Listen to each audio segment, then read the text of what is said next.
Assalamualaikum sahabat Ruang Fiksi. Selamat datang untuk penonton baru dan penonton setia yang selalu menanti kisah penuh hikmah dan air mata.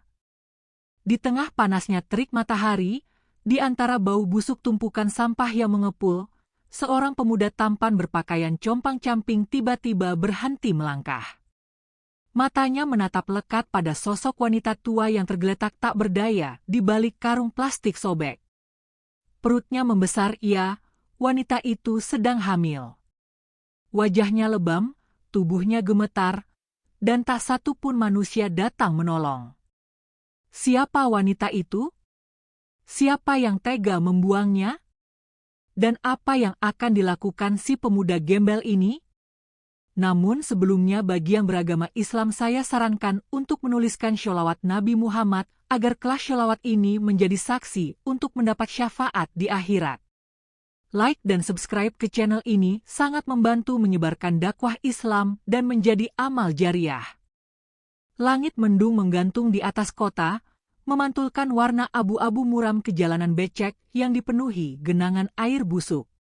Suara klakson samar terdengar dari kejauhan, bercampur dengan dengung lalat dan gemerisik plastik yang tertiup angin. Di antara labirin kumuh itu, Raga melangkah pelan. Ia seorang pemuda tampan, namun tubuhnya dekil, pakaiannya robek di bagian siku dan lutut, sandal jepitnya bolong. Rambut hitam ikal tak terurus, wajahnya penuh debu dan bekas luka kecil. Ia baru saja mengais sisa makanan di dekat kontainer, ketika tiba-tiba langkahnya terhenti. Matanya menatap sesuatu, atau seseorang. Di bawah tumpukan kantong hitam yang terbuka, ada sesosok tubuh tua, wanita. Tubuh itu menggigil. Perutnya membesar. Ia hamil. Astagfirullah. Desis Raga lirih. Ia menatap sekeliling. Tak ada siapa-siapa. Hanya tumpukan sampah dan satu dua pemulung yang tak peduli, berlalu seolah pemandangan itu hal biasa. Perlahan Raga mendekat. Wanita tua itu tak bersuara. Hanya matanya terbuka lemah, berkaca-kaca menatap langit. Pipinya bengkak. Bibirnya sobek. Tangannya masih bergetar. "Ibu," bisik Raga sambil berlutut, tangannya gemetar saat mencoba mengangkat sedikit kepala wanita itu. Bau amis darah bercampur dengan aroma plastik terbakar membuat Raga nyaris muntah. "Ibu, kenapa bisa di sini? Siapa yang tega?" Wanita itu hanya menggigit bibir. Suara parau tertahan di tenggorokan. Lalu air mata menetes. Tubuhnya mengejang pelan, sebelum kemudian pingsan kembali. Raga panik. Ia tak tahu harus bagaimana. Ia hanyalah gembel, tak punya uang, tak ada ponsel. Namun ia tahu satu hal. Wanita ini harus diselamatkan. Dengan tenaga yang hanya cukup untuk dirinya sendiri, ia mulai mengangkat tubuh wanita itu perlahan dari tumpukan sampah.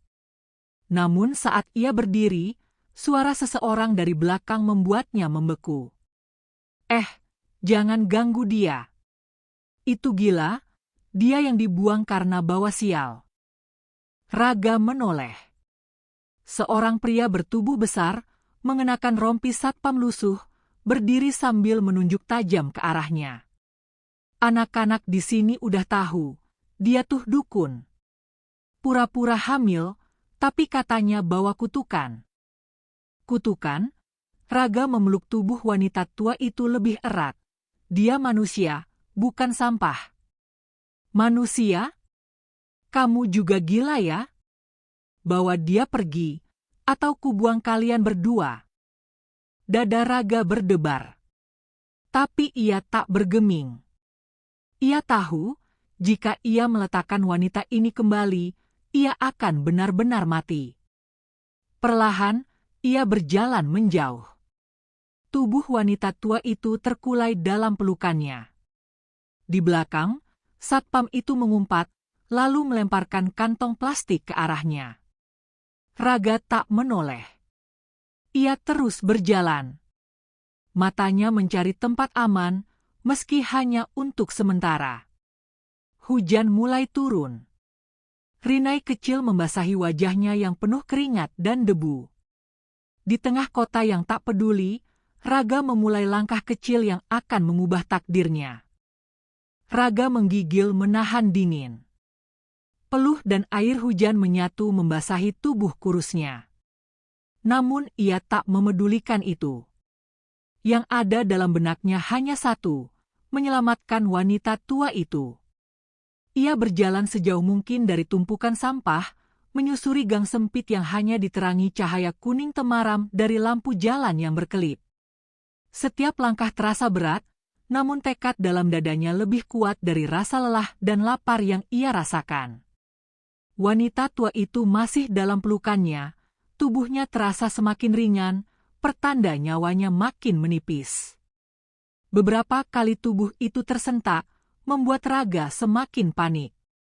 Ia melihat sekeliling, mencari tempat berteduh, tempat yang cukup aman untuk menyelamatkan wanita ini. Dan akhirnya ia menemukan sebuah gudang kosong, bekas tempat penyimpanan karung plastik milik pengepul. Pintunya nyaris roboh, dindingnya berlumut, tapi cukup untuk berlindung dari hujan. Ia masuk dan meletakkan wanita itu di atas tumpukan karung bekas. Dengan tangan gemetar, Raga mencari sobekan baju dari tubuhnya sendiri, menutup bagian perut wanita itu yang terlihat memar ungu, penuh luka lebam dan goresan. Napas wanita itu terdengar berat. Sesekali terdengar suara erangan kecil yang menyayat hati. "Ibu, bertahan ya, jangan tinggalin aku sekarang," bisik Raga sambil menepuk-nepuk perlahan pipinya. Tak lama, wanita itu membuka mata perlahan.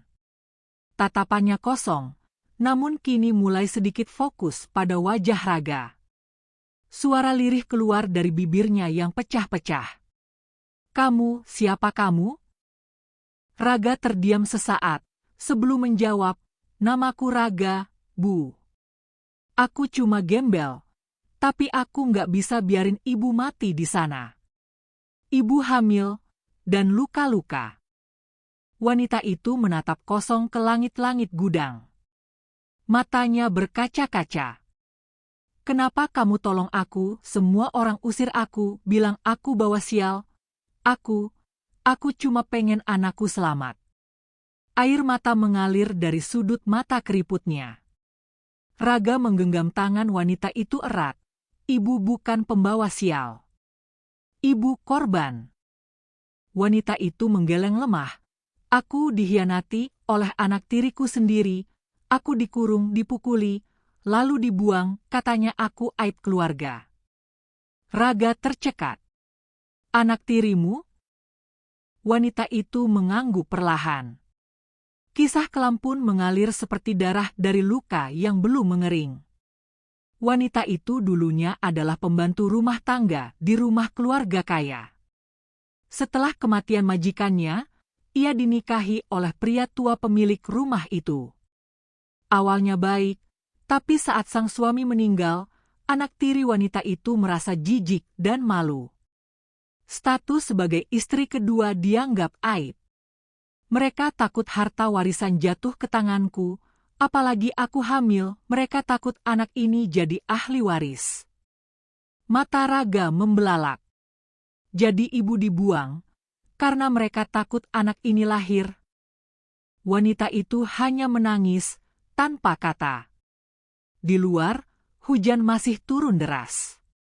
Di dalam gudang, dua jiwa yang sama-sama disingkirkan oleh dunia saling berbagi luka dan keheningan. Raga bangkit perlahan, menatap celah pintu gudang. Ia tahu, malam ini mereka harus bertahan. Dan besok, ia harus mencari bantuan, meskipun ia tak tahu pada siapa. Tiba-tiba, dari luar, terdengar suara langkah kaki tergesa-gesa. Raga menahan napas. Pintu gudang sedikit bergeser. Cahaya dari senter menyusup masuk. Suara seseorang terdengar jelas. Itu dia. Wanita itu kabur. Katanya dibawa sama pemuda gembel. Cari ke setiap sudut. Raga menoleh cepat ke arah wanita tua itu.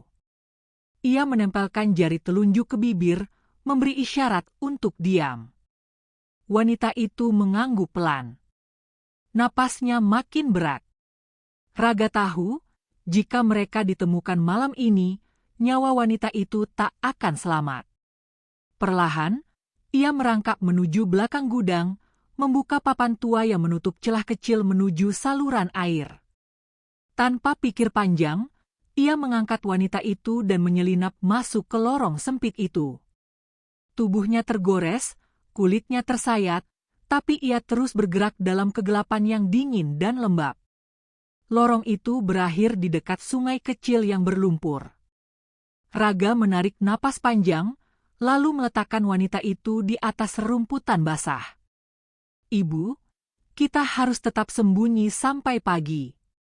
Wanita itu mengangguk dengan sisa tenaga yang ada. Matanya menatap Raga penuh harap, seolah pemuda gembel ini adalah satu-satunya cahaya dalam hidup yang telah lama gelap. Raga duduk di sampingnya. Malam makin larut, dan dingin makin menusuk tulang. Namun di dalam dada Raga, api tak lagi padam. Ia telah menemukan tujuan. Dan ia tak akan membiarkan siapapun menyakiti wanita itu lagi. Dari kegelapan, terdengar suara azan subuh menggema dari kejauhan. Raga memejamkan mata, membisikkan sholawat yang dulu diajarkan ibunya sebelum ia yatim. Dalam diamnya, ia bersumpah mulai hari ini, hidupnya bukan lagi untuk dirinya sendiri. Pagi datang dengan langit yang masih kelabu. Embun bercampur sisa hujan malam, membasahi rumputan di tepi sungai kecil tempat Raga dan wanita tua itu bersembunyi. Kabut tipis menyelimuti sekitar, menambah kesan sunyi dan dingin yang meresap sampai tulang.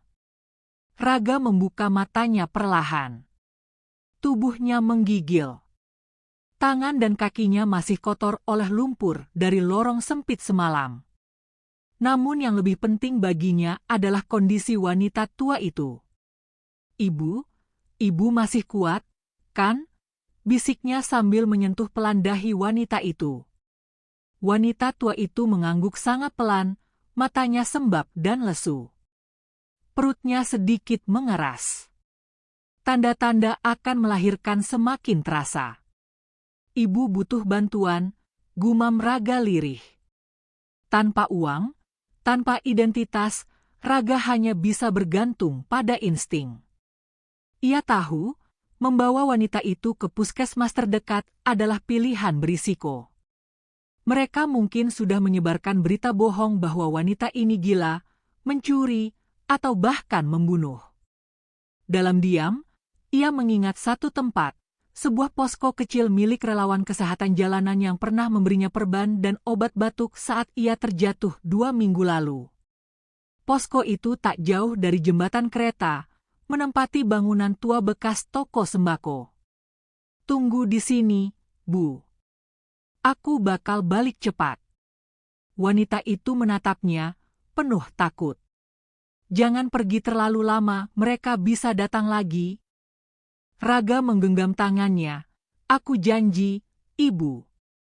Aku janji. Ia berlari. Menyusuri gang kecil, melewati lapisan debu jalanan, melewati mata-mata curiga yang melihatnya dari balik warung dan lorong sempit. Perutnya kosong, tubuhnya lelah, tapi jiwanya menyala.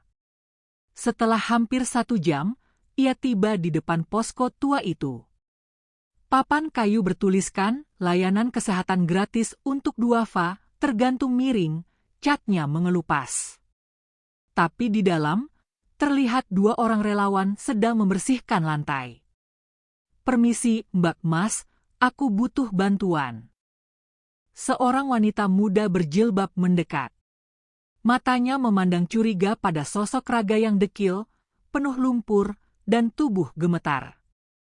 Ada apa, Mas? Ada wanita tua, dia hamil, dipukuli, dibuang orang ke tumpukan sampah. Sekarang dia di tepi sungai, tolong, aku nggak tahu harus ke siapa lagi. Wanita muda itu menatapnya lekat-lekat. Lalu memanggil rekannya. Mas Bayu, siapin tas medis. Kita harus lihat sendiri. Tanpa tanya lebih jauh, dua orang relawan itu mengikuti Raga. Mereka berjalan cepat, menyusuri jalan becek, melewati jembatan kecil, hingga tiba di tempat wanita tua itu berada. Saat melihat dua orang asing mendekat, wanita tua itu langsung mencoba bangkit, wajahnya panik. Ibu, tenang, ini teman. Mereka dokter, mereka mau bantu, Raga menenangkan. Wanita muda itu segera berlutut dan memeriksa denyut nadi wanita tua itu. Ekspresinya berubah. Ini serius. Kontraksinya mulai. Kita harus bawa dia ke tempat aman. Sekarang juga. Apa bisa melahirkan di sini? Tanya Raga cemas. Kalau terpaksa, iya. Tapi kita harus siapin semuanya. Air bersih, kain, dan kita butuh lampu. Raga langsung bergerak. Ia kembali ke posko, mengambil galon, termos, dan beberapa lembar kain bersih yang digantung di jemuran belakang. Tak peduli betapa beratnya beban di punggungnya, ia kembali secepat kilat. Selama 2 jam berikutnya, proses kelahiran berlangsung di pinggir sungai kecil itu. Di bawah sinar matahari yang mulai hangat, dalam isak dan teriakan lemah, lahirlah seorang bayi laki-laki. Suara tangisan bayi itu menggema pelan di antara pohon-pohon semak, menggetarkan hati Raga yang berdiri terpaku. Wanita tua itu menangis. Tangannya yang lemah mengangkat bayi mungil itu ke dada, memeluknya dengan penuh kasih. Namanya, Rahmat, bisiknya pelan. Raga tak kuasa menahan air matanya. Namun kebahagiaan itu tak bertahan lama. Tak jauh dari sana, seseorang mengintip dari balik pohon, lalu pergi tergesa-gesa. Wajahnya menyeringai penuh dendam. Anak tiri wanita itu. Di sisi lain kota, di dalam rumah mewah bercat krem, seorang pria muda dengan jas rapi menerima kabar itu. Ibu itu belum mati, kata pria pengantar. Wajah si pria muda langsung berubah pucat. Apa? Sudah kubayar orang buat pastikan dia lenyap. Dia ditemukan gembel. Dan sudah melahirkan. Diam sejenak. Kalau bayi itu hidup, dia bisa klaim warisan ayahmu.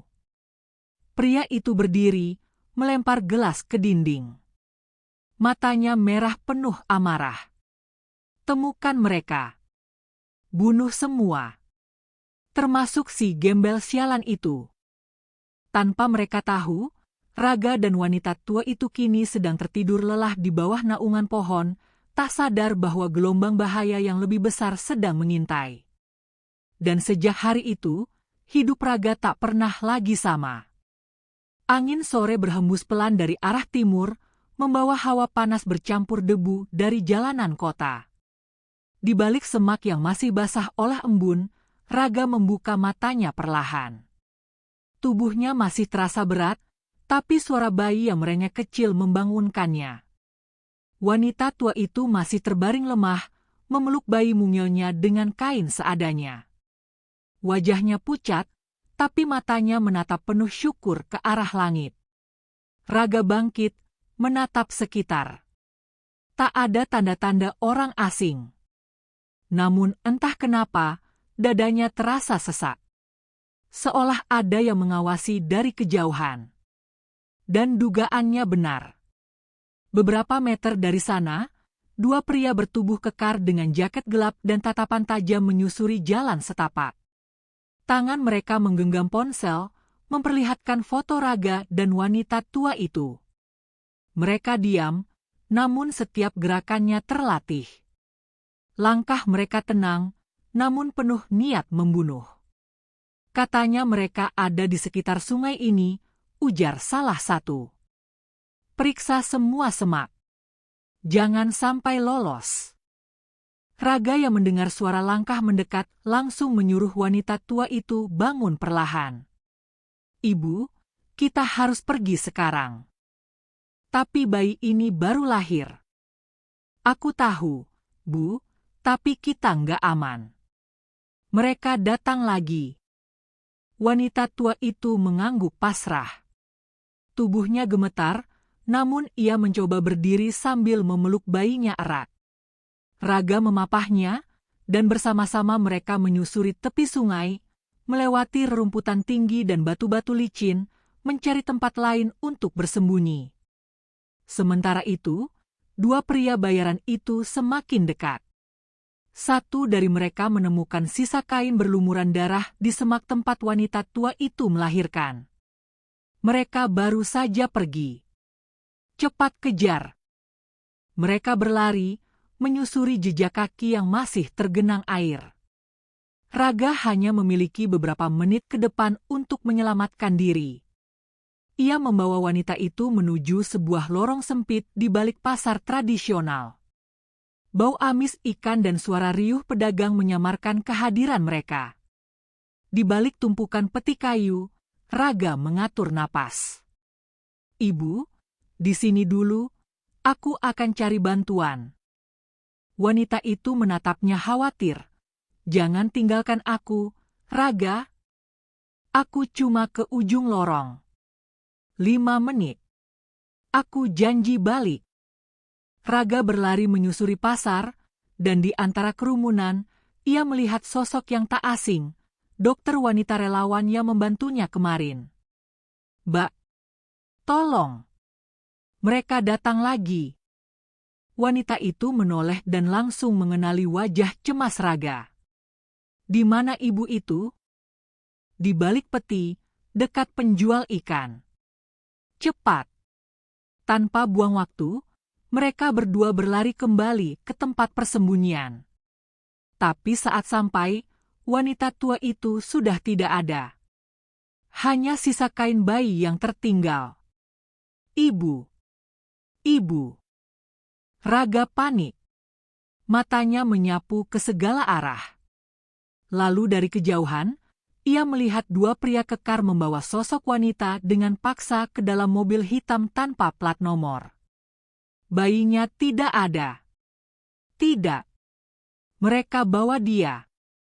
Raga langsung mengejar. Tubuhnya menerobos pasar, menabrak gerobak sayur, melompati keranjang ayam. Mobil itu sudah melaju, namun Raga tak menyerah. Ia terus berlari sampai napasnya hampir habis. Di tikungan jalan, mobil itu berhenti sebentar. Salah satu pria membuka pintu, melemparkan sesuatu ke tanah, kain kecil berisi bayi yang menangis. Lalu mobil tancap gas, menghilang di tikungan. Raga segera mengangkat kain itu, memeluk bayi dengan dada yang berguncang.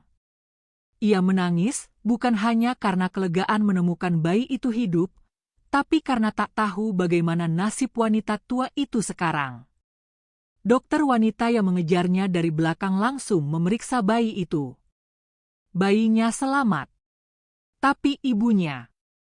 Raga memeluk bayi itu lebih erat. Aku akan cari dia. Aku janji. Aku akan selamatkan ibu bayi ini.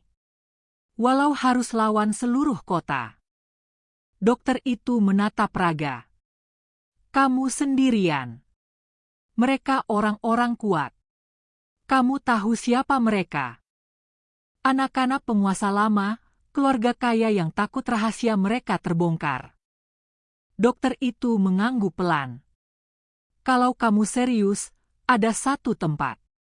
Tempat orang-orang yang juga pernah disakiti oleh mereka. Raga mengangkat kepala. Matanya basah, tapi sorotnya tajam. Bawa aku ke sana. Dokter wanita itu, namanya Tika, memandu Raga menembus lorong-lorong tersembunyi kota. Mereka melewati jalur yang tak diketahui orang biasa, melewati jembatan tua yang nyaris roboh, menyeberang kanal sempit, dan masuk ke sebuah gang tersembunyi yang tak terlihat dari jalan utama. Di ujung gang itu, berdiri sebuah bangunan tua bertingkat 2. Cat dindingnya mengelupas, jendela-jendelanya ditutup dengan kayu. Dari luar tampak seperti rumah kosong tak berpenghuni. Namun begitu Tika mengetuk pintu dengan pola tertentu, 3 ketukan cepat, lalu 2 lambat, pintu pun terbuka sedikit. Seorang pria berambut gondrong dan tubuh kekar mengintip. Wajahnya penuh luka bekas jahitan. Ia menatap Raga penuh curiga, tapi begitu melihat Tika, ia mengangguk dan membuka pintu. Masuk cepat. Jangan lama-lama di luar. Raga masuk sambil menggendong bayi yang masih dibalut kain lusuh. Tangisan si kecil mulai melemah karena kelelahan dan lapar. Tika langsung meminta susu formula pada salah satu penghuni lain yang tampak seperti bidan sukarelawan. Di dalam rumah itu, terlihat 5 orang lain, semuanya pernah menjadi korban ketidakadilan. Ada mantan buruh pabrik yang dipenjara karena dijebak, ada perempuan muda yang diusir keluarganya karena melaporkan kekerasan, dan ada pria tua yang pernah diculik karena tahu terlalu banyak tentang penggelapan dana salah satu pengusaha.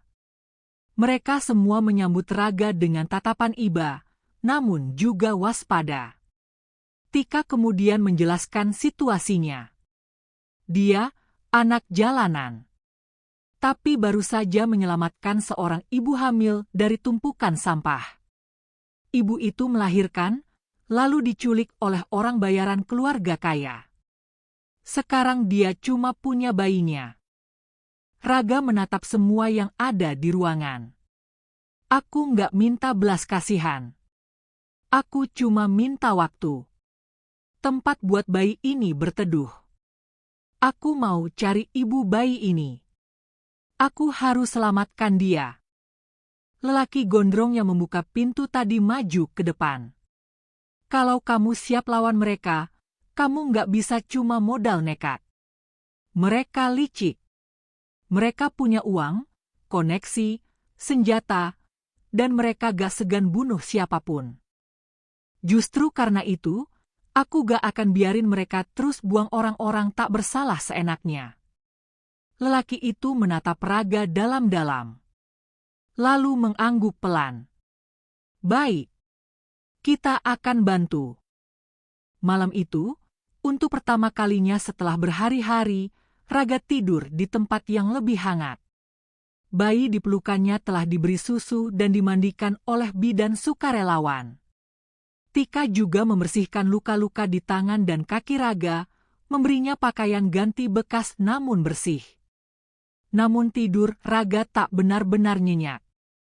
Mimpi buruk datang silih berganti, bayangan wajah wanita tua itu memanggil namanya dari dalam ruangan gelap. Suara tangisan. Teriakan. Derit pintu terkunci. Dan lalu, suara langkah kaki mendekat, membawa ancaman yang tak terlihat. Ia terbangun dengan napas memburu. Paginya, Tika datang dengan kabar mengejutkan. Semalam kami menyusup ke rumah keluarga itu. Ada info penting. Raga menegakkan tubuhnya. Apa? Ibu itu dikurung di ruang bawah tanah villa mereka. Tapi yang lebih gila, mereka ingin buat video bahwa dia orang gila. Mereka akan sebarkan video itu, bilang dia pengemis yang nekat menerobos rumah. Raga mengepalkan tangan. Mereka mau musnahkan semua bukti. Tika mengangguk. Tapi kita bisa cegah. Malam ini, kita akan ambil dia dari sana. Tapi kamu harus ikut. Karena hanya kamu yang tahu suaranya. Kamu yang bisa bikin dia tenang saat kita tarik keluar. Aku siap, jawab Raga cepat. Malam pun tiba. Dalam gelap yang menggantung, Raga mengenakan pakaian hitam gelap dan penutup kepala.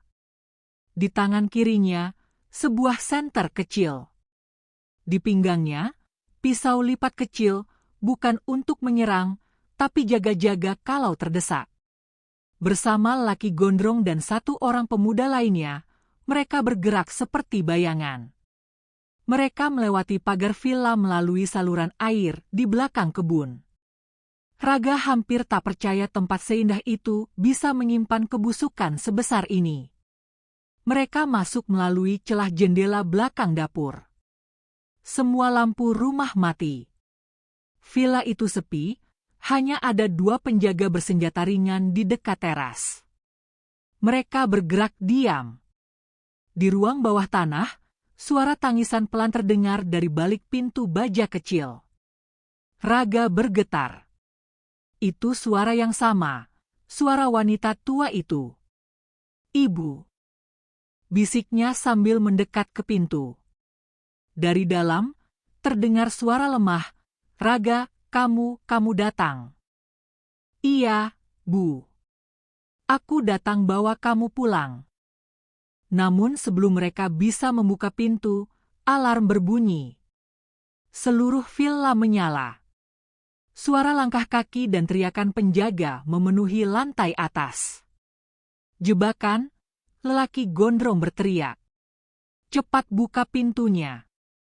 Raga tak peduli. Ia hantam kunci besi dengan besi tumpul yang ia temukan di dinding. Berkali-kali, hingga akhirnya kunci itu lepas dan pintu terbuka. Wanita tua itu tergeletak lemah di lantai. Matanya merah, wajahnya bengkak, namun ia tersenyum saat melihat Raga.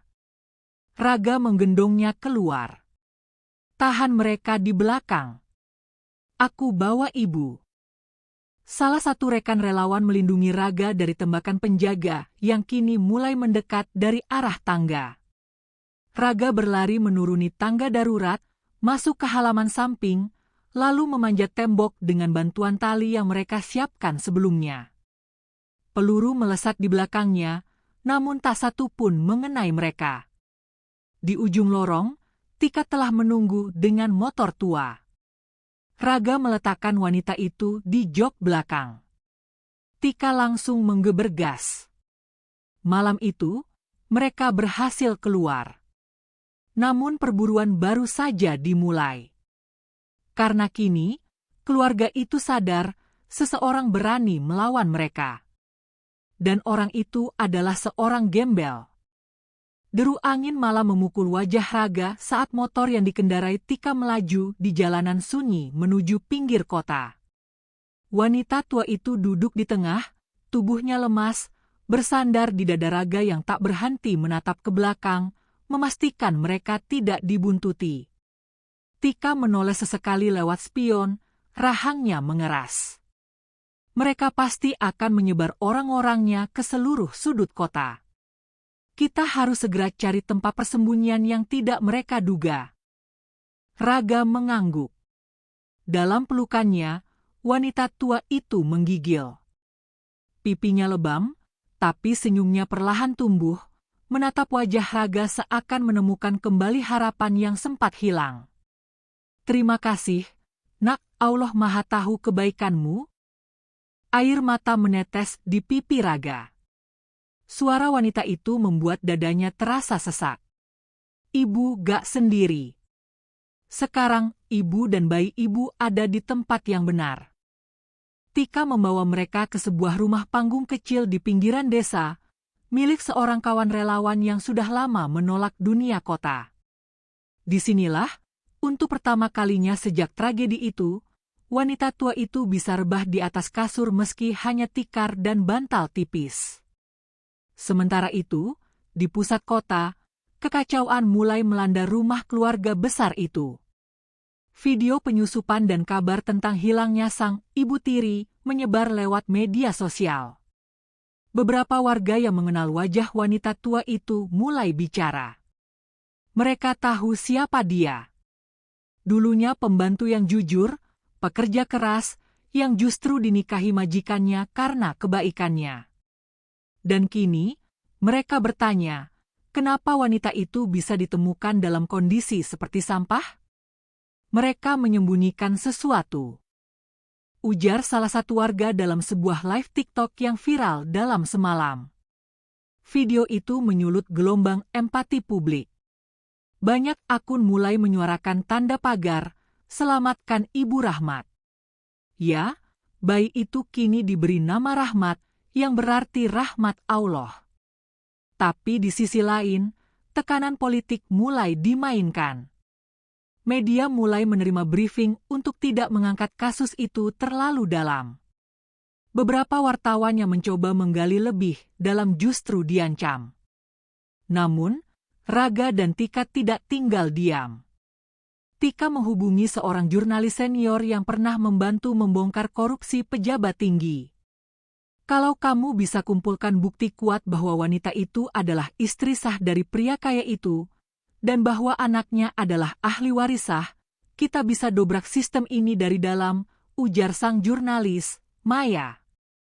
Tika mengangguk, "Kami punya bukti suara, rekaman pengakuan, dan satu saksi hidup yang dulu jadi saksi nikah siri mereka." Maya tersenyum dingin. "Kita mulai perang ini sekarang." Hari itu, Raga kembali ke rumah panggung tempat Ibu Rahmat beristirahat. Ia membawa rekaman pengakuan Ibu Rahmat tentang siapa suaminya, bagaimana ia diperlakukan, dan siapa yang membuangnya. Semua terekam dalam video berdurasi 11 menit penuh air mata. "Ibu kuat sekali," ucap Raga saat selesai merekam. "Dengan ini, kita bisa tunjukkan pada semua orang siapa yang jahat sebenarnya." Ibu Rahmat tersenyum lemah. "Nak, kadang kebenaran butuh dipeluk oleh orang yang rela terluka." Raga menunduk. Di dadanya, luka-luka bekas kejaran semalam masih terasa nyeri. Tapi hatinya lebih kuat dari sebelumnya. Tika dan Maya mulai menyusun strategi publikasi besar-besaran. Mereka bekerja sama dengan akun media independen, kanal investigasi YouTube, dan komunitas hukum pro bono. Hari rilis pun tiba. Video berdurasi 15 menit itu mengguncang dunia maya. Wajah Raga, wanita tua, dan bayi Rahmat memenuhi lini masa.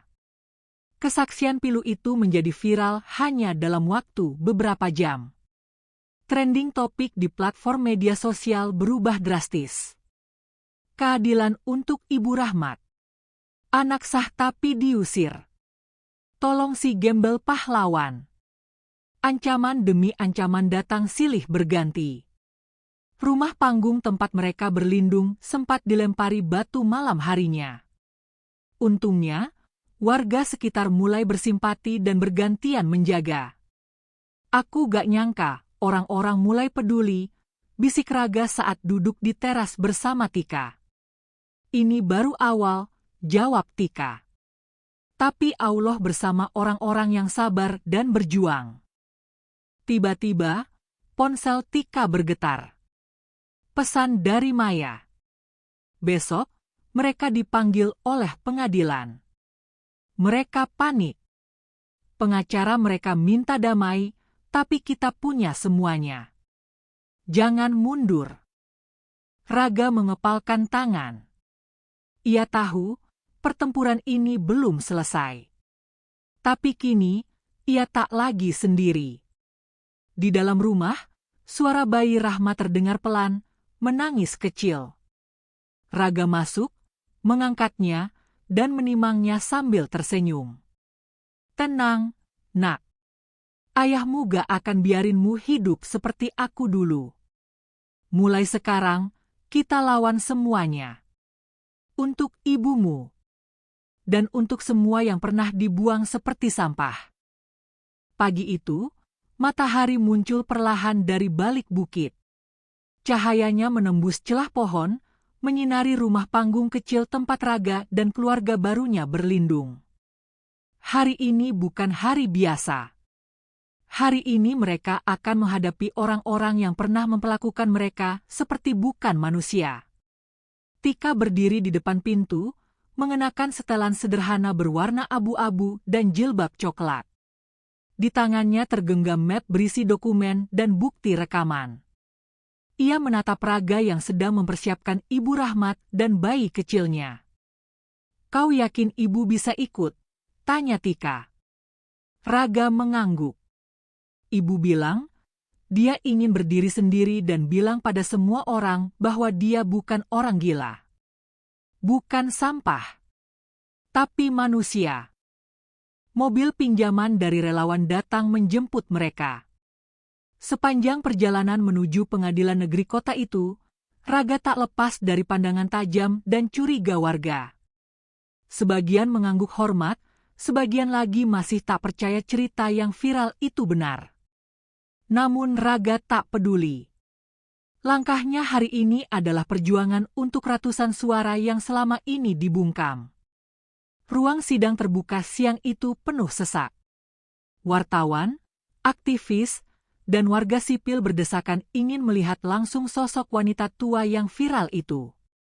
Duduk di kursi terdakwa, pria muda berjas rapi itu, anak tiri Ibu Rahmat, menatap Raga dengan senyum dingin. Di sampingnya, dua pengacara terkenal dari ibu kota. Hakim membuka persidangan dengan suara tegas.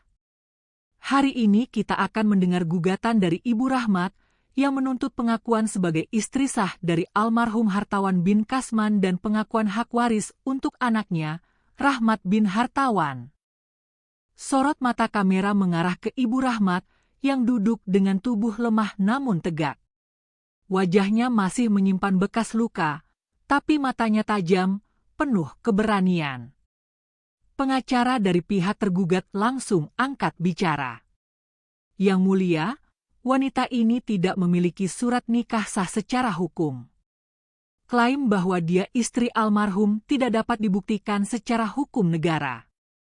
Tika berdiri, Yang mulia, kami memiliki dua saksi yang menyaksikan pernikahan siri antara Ibu Rahmat dan Hartawan. Kami juga memiliki rekaman suara dari Hartawan yang mengakui wanita ini sebagai istrinya dan janji bahwa hartanya akan diwariskan untuk anak mereka kelak. Hakim mengangguk. Bukti diterima. Lanjutkan. Rekaman itu diputar. Suara dalam rekaman terdengar pelan namun jelas. Suara pria tua.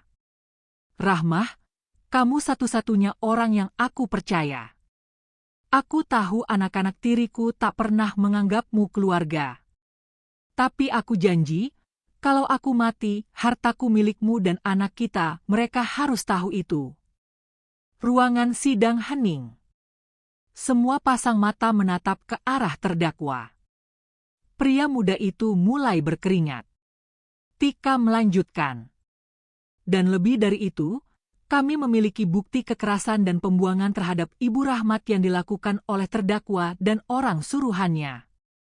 Ini bukti rekaman CCTV saat mereka membuang beliau ke tumpukan sampah. Layar memperlihatkan rekaman gelap, mobil mewah berhenti di dekat TPS.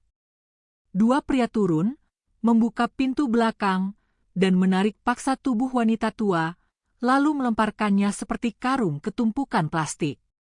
Jerit lirih terdengar di dalam ruang sidang. Beberapa warga menangis. Kamera wartawan terus merekam. Hakim memukul palu. Cukup. Saksi-saksi silakan maju. Dua pria tua, mantan penjaga rumah keluarga Hartawan, bersaksi mendukung klaim Ibu Rahmat. Mereka menyebut bahwa pernikahan itu memang terjadi, dan mereka dipaksa diam selama bertahun-tahun. Kami takut. Tapi setelah lihat wanita itu dibuang seperti sampah, hati nurani kami memberontak. Persidangan berjalan panas. Pengacara dari pihak tergugat mencoba menyerang kredibilitas Raga, menyebutnya pemuda liar tanpa identitas. Apakah layak kita percaya pada seorang gembel yang tidak punya tempat tinggal? Seru pengacara. Raga maju ke depan. Berdiri tanpa goyah. Aku memang gembel. Aku tidur di emperan. Makan dari sisa. Tapi justru karena itu aku tahu, manusia tidak dinilai dari bajunya. Bukan dari hartanya. Tapi dari keberanian untuk berdiri di sisi orang yang dilukai. Ruang sidang meledak oleh tepuk tangan. Hakim memerintahkan ketenangan.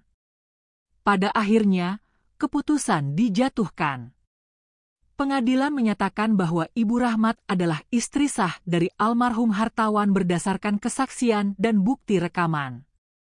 Anaknya, Rahmat bin Hartawan, adalah ahli waris sah.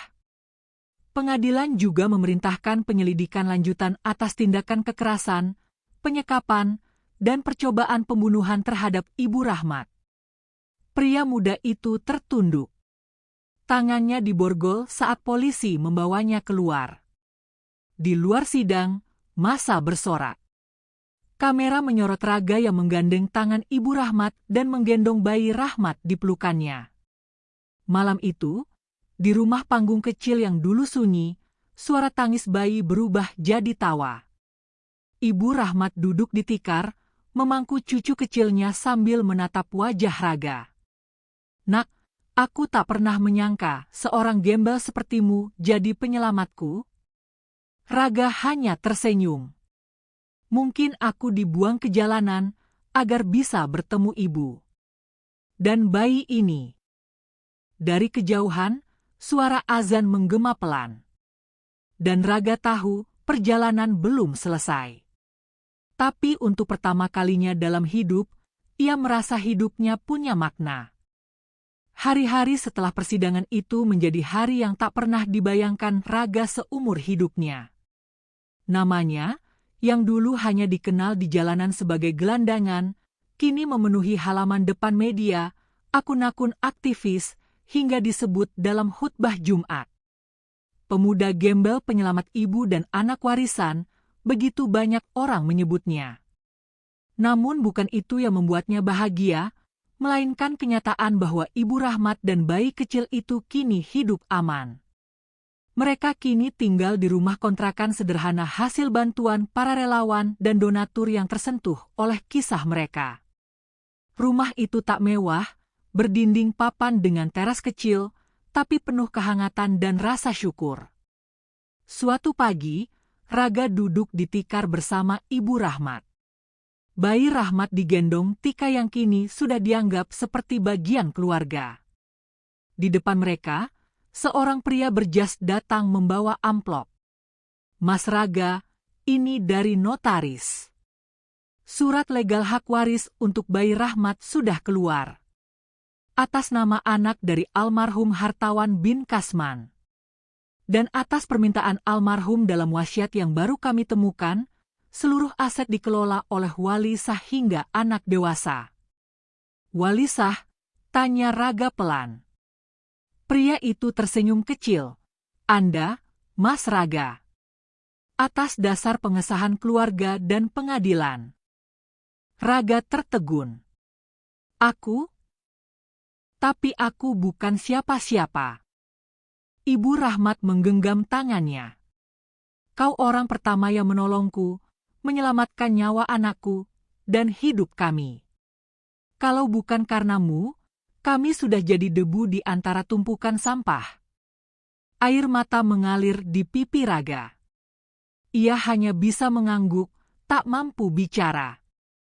Hari berganti hari. Perhatian publik terus mengalir. Tapi tak semua suka dengan sorotan itu. Salah satu pengusaha besar, yang dulu bersahabat dengan keluarga hartawan, merasa terganggu. Kalau si bocah jalanan itu terus pegang kendali warisan keluarga, kita semua terancam. Harta hartawan terlalu besar. Jangan sampai jatuh ke tangan yang tak kita kendalikan. Pertemuan rahasia diadakan. Strategi mulai disusun. Mereka tahu, menyerang Raga secara hukum sudah tidak mungkin. Maka mereka merancang cara lain, membentuk opini bahwa Raga memanfaatkan kisah duka untuk mendapat simpati dan uang. Mereka membayar buzzer, menyebar narasi bahwa bayi Rahmat bukan anak kandung hartawan, dan bahwa semua yang terjadi hanyalah sandiwara. Lihat wajahnya. Mana mirip sama hartawan? Bisa aja anak dari gembel itu sendiri. Komentar-komentar jahat memenuhi dunia maya. Raga kembali dihujat, dicaci, bahkan diancam. Ibu Rahmat kembali merasa ketakutan. "Nak, ini seperti awal lagi, aku takut." Tapi kali ini, Raga tidak sendiri.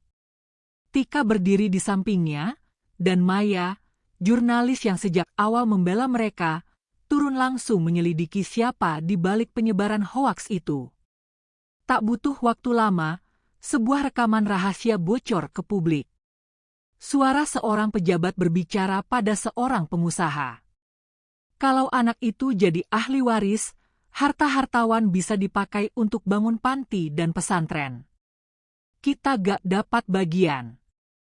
Pastikan hancurkan kredibilitas mereka, atau semua koneksi kita runtuh. Rekaman itu viral. Opini berbalik. Raga dan Ibu Rahmat kembali dibela publik. Mereka kini tak hanya menjadi simbol keadilan, tapi juga simbol kebangkitan dari keterbuangan. Suatu sore, Raga berjalan kaki menuju masjid kecil dekat rumah. Di sepanjang jalan, beberapa orang menyalaminya. "Mas Raga, anak-anak pesantren kami terinspirasi dari kisahmu. Anak saya minta jadi relawan gara-gara lihat perjuanganmu di TV." Di depan masjid, seorang anak kecil berlari menghampiri. Mas yang dari tumpukan sampah itu ya?" Raga tersenyum. "Iya, Dek." "Kenapa?" Anak itu mengangguk pelan. "Saya dulu pikir orang miskin gak penting. Tapi sekarang saya tahu, orang miskin bisa lebih mulia dari yang punya mobil banyak." Raga membelai kepala anak itu. Hatinya penuh haru. Di dalam masjid, ia bersujud lama. Mengucap syukur pada Allah yang masih memberinya jalan, meski dari lumpur, sampah, dan luka. Malam itu, di ruang tamu kecil, Tika datang membawa satu surat undangan. "Ini dari Kementerian Sosial," ujarnya. Raga membuka surat itu. Tertulis di dalamnya, undangan untuk menerima penghargaan sebagai pejuang kemanusiaan luar biasa. Raga menghela napas. "Aku gak merasa layak." "Justru karena merasa tidak layak, itulah kenapa mu layak." Di sudut ruangan, Ibu Rahmat menatap sambil menggendong Rahmat kecil yang tertidur pulas. "Nak, hidupmu sudah berubah. Tapi jangan lupa, kita dulu dari mana? Dan berapa banyak orang yang masih ditumpukan sampah menunggu tangan seperti milikmu." Di layar televisi nasional, tayangan dokumenter tentang Raga ditayangkan untuk jutaan pasang mata. Judulnya sederhana. Dari gembel jalanan, menjadi suara bagi mereka yang dibuang. Dan di bawahnya, foto Raga menggendong bayi Rahmat di tumpukan sampah, gambar pertama yang viral, menjadi simbol perubahan. 6 bulan telah berlalu sejak sidang pengadilan yang mengubah segalanya.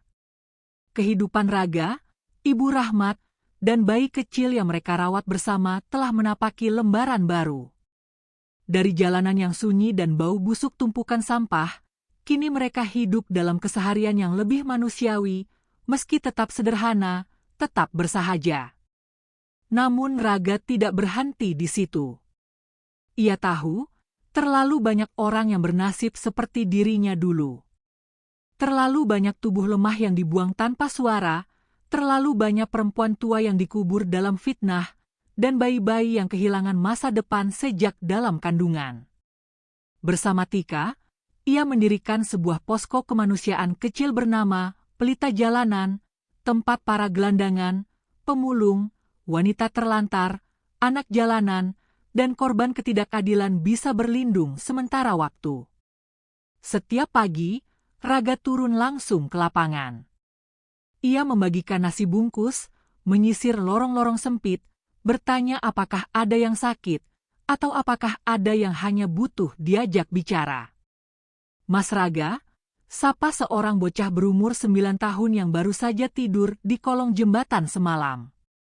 "Aku mau ikut sekolah, bisa gak?" Raga jongkok di hadapan anak itu, tersenyum. Bisa. Kita semua berhak sekolah, asal mau belajar dan gak nyerah. Anak itu memeluk Raga. Di belakangnya, Tika menghapus air mata diam-diam.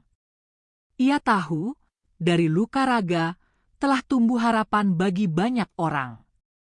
Di sisi lain, kehidupan para tokoh yang dulu menindas Ibu Rahmat berubah drastis. Pria muda anak tiri yang dulu menghina Raga kini menjalani hukuman penjara belasan tahun.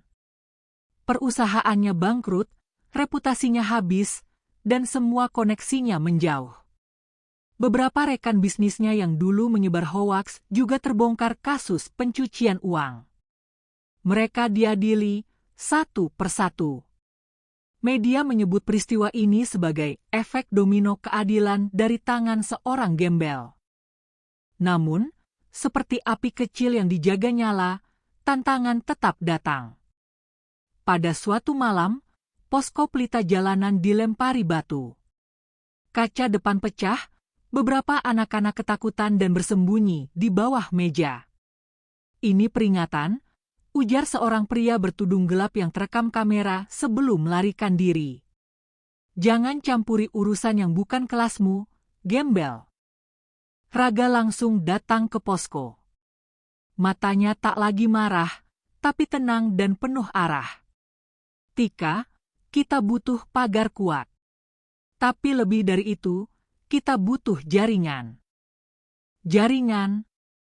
"Ya. Kita butuh lebih banyak orang seperti kita. Orang-orang baik yang siap berdiri di garis depan." Maka Raga mulai menyusun tim relawan, mantan sopir yang dipecat karena difitnah, ibu rumah tangga yang jadi korban kekerasan, mahasiswa putus kuliah karena tak mampu bayar, hingga pensiunan guru ngaji yang kehilangan rumah karena tipu daya koperasi palsu. Semua mereka datang. Bukan karena uang.